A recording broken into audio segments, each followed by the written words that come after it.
एक छोटे से गांव में जहां मिट्टी के घर थे और कच्ची सड़कें थीं, वहां रामू और सीता नाम का एक बूढ़ा दंपत्ति रहता था। उनकी झोपड़ी इतनी छोटी और टूटी फूटी थी कि बरसात में पानी अंदर तक आ जाता था। दीवारों में दरारें थीं और छत पर घास फूस के अलावा कुछ नहीं था। रामू पूरे दिन मजदूरी करता, लेकिन फिर भी 2 वक्त की रोटी मुश्किल से जुट पाती थी। उसकी कमर झुक गई थी, बोझ उठाते उठाते, और हाथों में मोटी मोटी गांठें पड़ गई थीं। सीता पड़ोसियों के यहाँ बर्तन मांजती, कपड़े धोती और जो कुछ मिल जाता उसी में गुजारा करती थी। दोनों की शादी को 30 साल हो गए थे, लेकिन कभी उनकी गोद नहीं भरी। पूरा गांव उन्हें तरस की नजर से देखता था।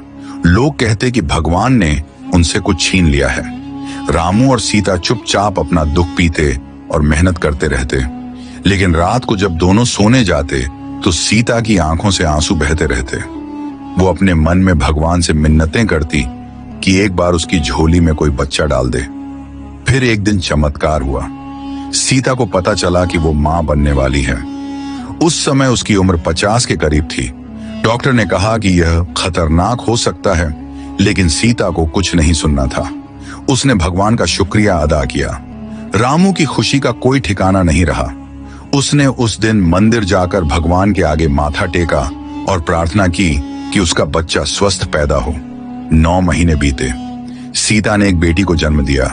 वो बहुत छोटी और कमजोर थी, लेकिन जिंदा थी। रामू ने पहली बार अपनी बेटी को देखा तो उसकी आंखों में आंसू आ गए। सीता भी रो रही थी, लेकिन खुशी के आंसू थे। लेकिन यह खुशी बस कुछ घंटों की थी। रात होते होते बच्ची का रंग नीला पड़ने लगा। उसकी सांस धीमी होती गई। दाई ने कहा कि बच्ची को तुरंत डॉक्टर के पास ले जाना चाहिए, लेकिन रामू के पास पैसे नहीं थे। उसने गांव में सबसे पैसे मांगे, लेकिन किसी ने नहीं दिए।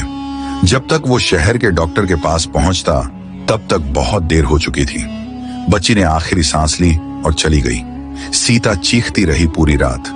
उसने अपनी बेटी को सीने से लगाए रखा। रामू खामोश बैठा रहा।